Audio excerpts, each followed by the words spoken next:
यानंतर मिरजेतून एक बातमी येते। मिरजेत भर दिवसा मुख्य बाजारपेठेतून 30 लाख रुपयांची चोरी झाली आहे। एटीएम मध्ये पैसे भरायला आलेल्या बँकेच्या गाडीची काच फोडून चोरट्यांनी ही रोकड पळवली आहे। कुलदीप माने आपले प्रतिनिधी आता आपल्या सोबत आहेत। कुलदीप, सिक्युरिटी काही नव्हती का आणि या सगळ्या चोरट्यांबद्दल काही माहिती मिळाली आहे का?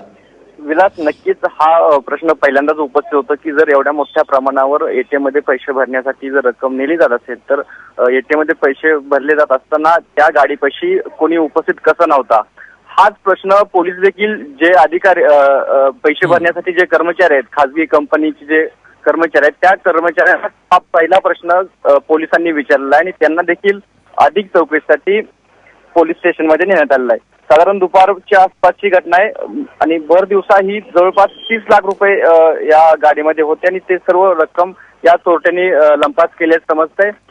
पोलिसांनी सांगली शहर, मिरज शहरमध्ये नाकाबंदीचे आदेश दिले आहेत। जिल्ह्याचे पोलीस प्रमुख देखील घटनास्थळी दाखल झालेले आहेत। सीसीटीव्ही फुटेजचा पोलीस सध्या आधारे पोलीस सध्या तपास घेत आहेत। लवकरच आरोपींचा शोध घेतला जाईल।